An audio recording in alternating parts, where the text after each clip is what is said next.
Hello दोस्तों, कैसे हो आप सब। तो आज बात करने जा रहे हैं हम होंडा की। तो ऐसा क्या हुआ कि अचानक से होंडा की मार्केट बिल्कुल ही डाउन चली गई। इनका एक ग्रेटर नोएडा वाला जो प्लांट था वो भी बंद हो गया। तो ऐसा क्या है कि इतनी शानदार टेक्नोलॉजी होने के बावजूद, जापानीज टेक्नोलॉजी, इतनी शानदार टेक्नोलॉजी होने के बावजूद होंडा इंडिया में चल नहीं पा रही है।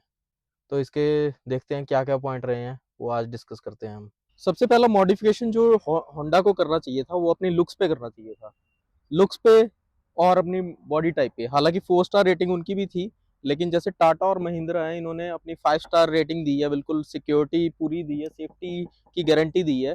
तो इस चीज में होंडा को अपने ऊपर काम करना चाहिए था, लेकिन होंडा ने ये चीज नहीं की। दूसरी चीज ये रही है कि होंडा ने अपने इंजन को अपग्रेड नहीं किया। ये एक जनरेशन को भी 5-5 साल चलाते थे, लेकिन ऐसा नहीं करना चाहिए था होंडा को। जहाँ पे मार्केट एसयूवीज की है, जहाँ पे एसयूवीज की मार्केट है, इंडिया में एसयूवी ज़्यादा लोग पसंद करते हैं। ये लोग अभी भी सिडैन पे ही चिपके हुए हैं। ये अपनी नई गाड़ी कौन सी लेके आ रहे हैं? ये अपनी नई गाड़ी लेके आ रहे हैं होंडा अमेज, जो कि एक सिडैन है जिसकी ग्राउंड क्लियरेंस बहुत कम है। इंडिया में ये चीज़ें अब चलनी बंद हो चुकी हैं दोस्तों। ये चीज़ें खत्म हो रही हैं। अब होंडा कौन खरीद रहा है ये बताओ? सिडैन कौन खरीद रहा है ये बताओ? कोई खरीद रहा है सिडैन आज के टाइम में? बहुत ही कम लोग हैं। अच्छा, सबसे मेन बात जो होंडा की एक रही है, इनके जो सेल्स पर्सन हैं वो क्या करते हैं, इतना रूडली बिहेव करते हैं। वो क्या कहते हैं कि सर, हमारे होंडा के कस्टमर कहीं नहीं जाते, हमारे पास ही आते हैं। जिसने एक बार होंडा चला ली वो मुड़ के कहीं नहीं जाता। लेकिन मैं बताऊं दोस्तों, ऐसा कुछ नहीं रहा अब। ये कहानियां पुरानी हो चुकी हैं और ज़्यादातर वैलिड भी नहीं रही हैं। आज के टाइम में टाटा महिंद्रा, इन्होंने इतनी अच्छी, इवन किया, हुंडई, इन्होंने इतनी अच्छी अच्छी गाड़ियां लॉन्च की है ना। तो इस चीज़ में होंडा की ये बात भी फेल हो जाती है कि एक बार होंडा चला ली तो मुड़ के आप कोई और गाड़ी नहीं चलाओगे। नो डाउट, होंडा होंडा की इंजन्स बड़े अच्छे हैं, बहुत ही क्लासिकल इंजन है उनके। लेकिन ऐसा ही बात नहीं है कि बाकी सभी गाड़ियों के इंजन खराब हो चुके हैं। ऐसा नहीं है। आप हुंडई के मार्केट देख लीजिए, हुंडई ने क्या मार्केट कैप्चर की है। आओ अब कंपेयर करते हैं हुंडई में और होंडा में। क्यों हुंडई इतनी चल रही है? इनकी क्रेटा सबसे ज्यादा बिकती है, इनकी और गाड़ियां हैं, इनकी वेन्यू भी बहुत बिकती है, लेकिन होंडा की क्यों नहीं बिकती है? आप देखोगे हुंडई ने सारे वेरिएंट निकाल रखे हैं। अपने पेट्रोल में भी निकाल रखे हैं, डीजल में भी निकाल रखे हैं, एसयूवीज निकाल रखी हैं, मिड साइज हो गई, चाहे वो कॉम्पैक्ट एसयूवी हो गई, ये सारी निकाल रखी हैं। मिड साइज में इनकी क्रेटा आ जाती है और कॉम्पैक्ट में इनकी वेन्यू आ जाती है। दूसरी छोटी गाड़ियां भी इनकी बहुत हैं। लेकिन होंडा ने की कौन सी गाड़ियां चल रही हैं? जस्ट एक होंडा सिटी, वही पुरानी वाली होंडा सिटी, उसी का नेक्स्ट जनरेशन आ जाता 5 साल बाद। होंडा मेज, इन्होंने फिर से होंडा मेज वही निकाल दी, लो ग्राउंड क्लियरेंस के साथ।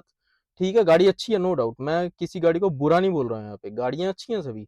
लेकिन इन्होंने अपने आप को अपग्रेड नहीं किया है। अपग्रेड के नाम पे इन्होंने जस्ट एक एलिवेट निकाली। लेकिन एलिवेट में क्या है? एलिवेट एक मिड साइज एसयूवी निकाल दी इन्होंने।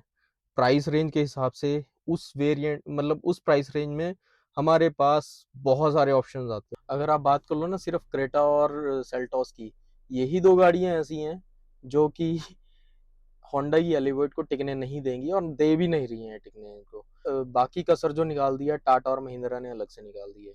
होंडा ने डीजल वेरिएंट एक भी नहीं निकाला, एक भी डीजल वेरिएंट इनका नहीं है। आप अगर उधर देखोगे, हुंडई में देखोगे, टाटा में देखोगे, महिंद्रा में देखोगे, डीजल वेरिएंट इतने हैं। भाई देखो, सिर्फ जो डीजल बंद हुआ है वो एनसीआर में 10 साल से ऊपर की गाड़ियों के लिए बंद हुआ है। अदरवाइज डीजल गाड़ियां अभी बंद नहीं हुई हैं और ना ही होने वाली हैं। इन फ्यूचर में भी डीजल गाड़ियां रहेंगी। ये मैं आपको दावा करता हूँ कि डीजल गाड़ियां भी रहेंगी। और बाकी के इंडिया में तो डीजल गाड़ियों की बहुत ज्यादा डिमांड है। आप पंजाब में चले जाओ, राजस्थान में चले जाओ, हरियाणा में चले जाओ, और जगह पे चले जाओ, वहां पे डीजल गाड़ियों की बहुत डिमांड है, रिक्वायरमेंट भी है। तो होंडा को ये चाहिए था कि अपनी वैरायटी इतनी रखती कि कस्टमर्स के पास बहुत सारे ऑप्शंस होते। लेकिन इन्होंने अलग ही मार्केट गेम खेली। इन्होंने बोला कि भैया, हमारे कस्टमर तो कहीं जाते नहीं है, होंडा सिर्फ होंडा वाले चलाते हैं, होंडा वाले कहीं और जाते नहीं है। लेकिन ऐसा नहीं है दोस्तों, होंडा वाले जरूरी नहीं है कि होंडा पे ही टिके रहेंगे। एक और बात होंडा वाले सेल्समैन ये बोलते हैं कि सर, ये जो बड़े-बड़े वकील होते हैं, बड़े-बड़े जजेस होते हैं, बड़े-बड़े पुलिस वाले होते हैं, या सरकारी गवर्नमेंट के जितने भी गेजेटेड ऑफिसर ये वो जो भी हैं, वो सिर्फ होंडा सिटी यूज़ करते हैं, तो इसकी इसलिए होंडा सिटी की क्लास है। तो दोस्तों ये चीज़ें ना पुरानी हो चुकी हैं। अब होंडा को ना ये चीज़ें बंद करनी चाहिए। अगर इनको इंडियन मार्केट में टिकना है ना, तो इनको ये चीज़ें बंद करनी चाहिए। दूसरों को नीचा दिखा के अपने गुण गाई जाना, अपने ही गुण गाते रहना, इस तरह से चलती नहीं है मार्केट। मार्केट चलती है अपनी वैराइटीज़ देने से। अब आप एग्ज़ाम्पल ले लो, आप एक दुकान पे कपड़ा खरीदने जाते हो, तो दुकानदार को क्या बोलते हो कि वैरायटी दिखा भाई।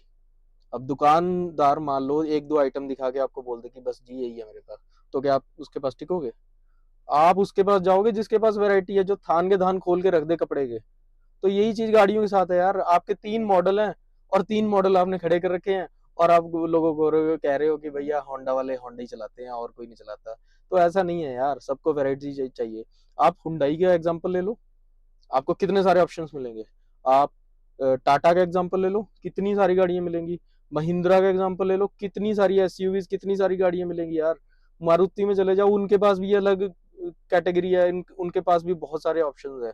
हालांकि वो भी सुजुकी के साथ हैं, और वो भी जापानीज कंपनी है, लेकिन ये लोग उनसे भी नहीं सीख रहे हैं। आप होंडा में जाओगे, सिर्फ 3 मॉडल मिलेंगे। होंडा अमेज जो नया है, एक होंडा पुराना भी मिल जाएगा, एलिवेट का एक मॉडल खड़ा होगा, एक होंडा सिटी वही पुरानी कई सालों से जो खड़ी है वही वही मिलेगी। That's it.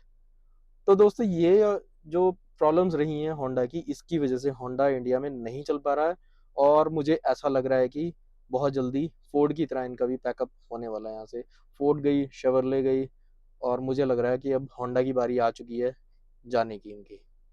तो दोस्तों ये थी थोड़ी सी जानकारी। अगर आपकी भी कोई पॉइंट्स हैं तो प्लीज़ ज़रूर शेयर करें, बताएं हमें भी कि आपको क्या लगता है, होंडा टिकेगी या नहीं टिकेगी।